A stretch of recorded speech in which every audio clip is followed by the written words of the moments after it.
Facts and data are good to have, but they don't make you the person you are. The answer to seeking your best self can be found in stories, both in film and book format. Fictional Influence breaks down the stories that make us and shines a light on how they inform our society and our morality. I'm Kristin McTiernan, author and ghostwriter, and I have a story to tell you. The tension in the room becomes nearly unbearable as Lois Duncan, her face etched with grief, utters the words her publisher is clearly dreading. I can't write anymore. Not after Kate. Lois has been a best-selling young adult author for decades, making her publisher millions with book sales and optioning the film rights. But now her daughter is dead, killed by exactly the type of man she writes about. It's too real. She can't do it anymore. As Duncan pushes away from the conference table, her editor exchanges a worried glance with the publisher. "Lois, wait," the publisher calls out, a note of desperation in his voice. What if we could keep your stories alive? We would find someone else to write in your style, under your name, of course. Your readers—" Duncan whirls around, her eyes flashing with a mix of pain and indignation. "You want to hire a ghostwriter? To pretend to be me? After what happened?" The publisher doesn't respond, but the look on his face says everything. The money was all that ever mattered. That might sound like a scene straight out of a novel. It is, as far as I know, a work of fiction. But given the publishing landscape, I wouldn't be surprised if some variation of that conversation actually did happen. No matter how old you are, you've likely heard of Lois Duncan. If you're female and over the age of 30, you've probably read most or all of her books. If you're under 30, I know you've heard of I Know What You Did Last Summer. Maybe you've heard of Killing Mr. Griffin. But you may not have heard or know why those books, universally loved and many adapted to film, just stopped. Lois Duncan's career of writing girl-in-danger thrillers ended after her daughter, Caitlin Arquette, was murdered in 1989 in Albuquerque, New Mexico. This tragic event effectively ended Lois's desire to write about young girls being targeted for violence. Instead, she devoted her life to solving her daughter's murder, writing 2 nonfiction books, Who Killed My Daughter in 1992 and One to the Wolves, On the Trail of a Killer in 2013. She continued to write and update her nonfiction work about her daughter's death until her own death in 2016. It's largely acknowledged that Caitlin's case was botched from the beginning. The police never followed up on leads, and suspects that should have been interviewed never were. And the case was cold for 30 years. Lois Duncan continued to hire private investigators and basically did her own investigation into her daughter's murder until she died. It was after her death in 2021 that a man who had been identified by Lois and the PI that she hired came forward and confessed to a few murders in the Albuquerque area, including that of Lois's daughter, Caitlin. Lois never lived to see her daughter's murderer brought to justice. And of course, she never wrote another thriller. Though her works continued to be adapted to film and television, you've probably seen a lot of them, I can't imagine her publisher was thrilled at missing out on all of the money that might have been made from her subsequent books, had Lois, or some pale ghostwriting imitation of her, continued to pump out thrillers. What exactly is a ghostwriter in the broader landscape of the literary community?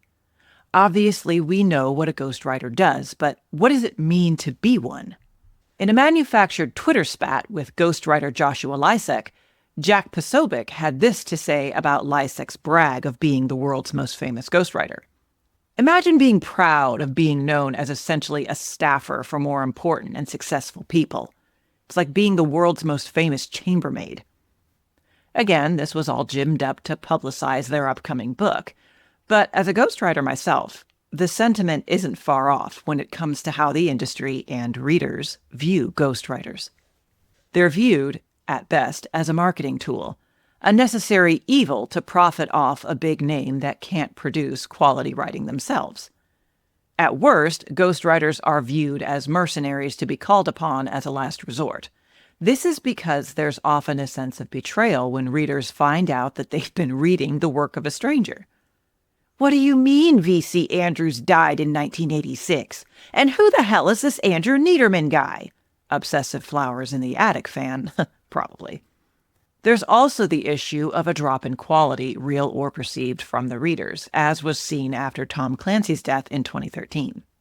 As quoted from r/books, "The estate is farming out his name to hack writers to earn money. The quality of the books has collapsed. I've read all of Clancy's books, more than once for most. I love The Hunt for Red October, The Sum of All Fears, and Rainbow Six. I haven't made it through a single one of the post-Clancy novels. I read 4 pages and go, this is so not Tom Clancy, and I'm over it. In my opinion, they're trash." To make the Clancy situation worse, it was several years before the publisher started putting the names of the actual authors on the books. It's easy to miss the announcement of an author's death, even a high-profile one. It's normal for some readers to feel misled if it's not clearly communicated that the books are written by other authors. Then there's the issue of exploitation. Did the author make arrangements in advance, as did Wheel of Time author Robert Jordan, for another writer to continue their work? Or was this a decision from the publisher or the author's estate manager? Even in the case of authors like R.L. Stine, who are still alive, but simply put out more books than a single human can produce, is that fair to the reader? Is it ethical in general? For some readers, the story is all that matters. They don't care who wrote it or whose name is on the cover. Maybe even the majority feel this way. In most cases, that's how I feel as well, honestly. But sometimes a book means so much to you that it makes you think you know the author, that this person understands you. This is a parasocial condition that sometimes results in the consumer feeling a sense of ownership over the art. Thus, when the art is being corrupted by an intruder, the ghostwriter, the consumer can react badly. This isn't a judgment, it's just an observation. And it's one publishers and the descendants of well-known authors should be aware of. Yes, you can hire someone to keep writing that popular series. Yes, you can hire a blogger to keep pecking away at your dead dad's website so the fans still feel like they have a piece of him. You can do all these things to keep that money machine going. But should you? That's for every author or artist to decide. And even if your books aren't exactly doing gangbusters right now, I would advise you to plan for your eventual demise. Do you want your art to die with you? Or would you like someone like me to engage in skilled mimicry, ensuring your characters live on well after you're gone? Best to decide now, and be sure to put it in writing. As an aside, if you think you'd like to become a ghostwriter, paid by the word, make money writing and fund your author career, we'll teach you how to create a writing services business, specifically how to be a ghostwriter, an editor, or a copywriter. It's now available wherever books are sold. That's all for this week.